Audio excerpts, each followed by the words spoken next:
Hello, আসসালামু আলাইকুম সবাইকে। সবাই কেমন আছেন? আশা করি সবাই ভালো আছেন। আজকে আমি সেমাই রান্না করব। তো এখানে আমি 1 লিটার দুধ নিয়ে জাল করে নিচ্ছি।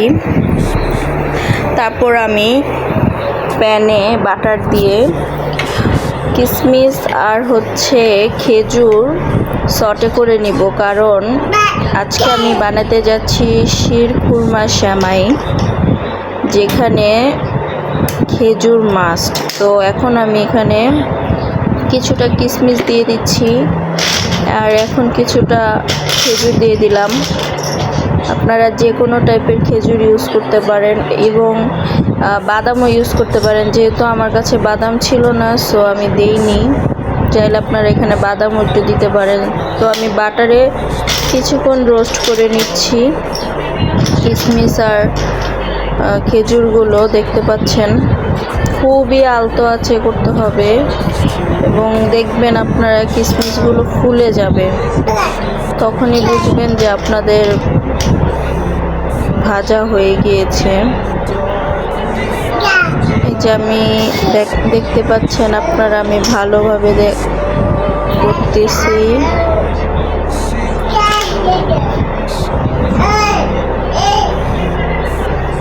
তো এখন এই যে দেখতে পাচ্ছেন আমার কিশমিশগুলো আস্তে আস্তে ফুলে যাচ্ছে। খুবই টেস্টি হয়েছে সেমাইটা। এখন আমি খাচ্ছি, তাই বলতেছি আপনাদেরকে, আর ভয়েস ওভার দিচ্ছি।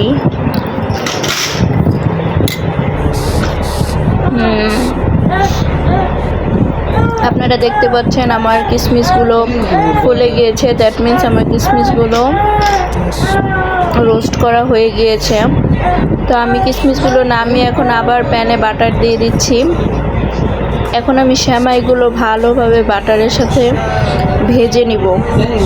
যত ভালোভাবে আপনি ভেজে নেবেন সেমাইটা খেতে ততই টেস্টি হবে, ততই। এই যে আমি সেমাইগুলো ঢেলে নিয়েছি। যেহেতু আমার এক হাতে ফোন, এক হাতে আমি ভেজে নিচ্ছিলাম, তাই আমার একটু কষ্ট হচ্ছিল।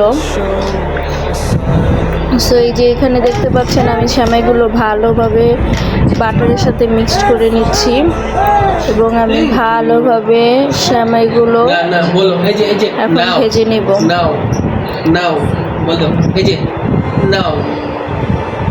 এই যে সেমাইগুলো ভালোভাবে ভেঙে দিবেন, ভেঙে ভালোভাবে ভেজে নেবেন।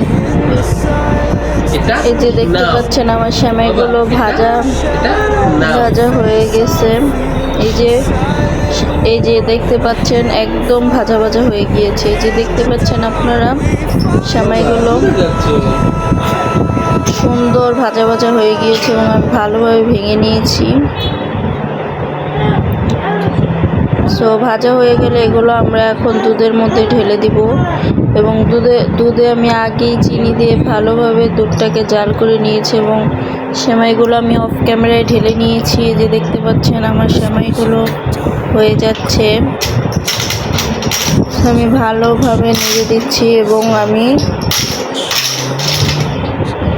ভেজে রাখা সেই কিশমিশ এবং খেজুরগুলো দিয়ে দিয়েছি অফ ক্যামেরায়। সো এখন ভালোভাবে নেড়ে নিলেই আমাদের সেমাইগুলো রেডি হয়ে গেল। খুবই মজাদার।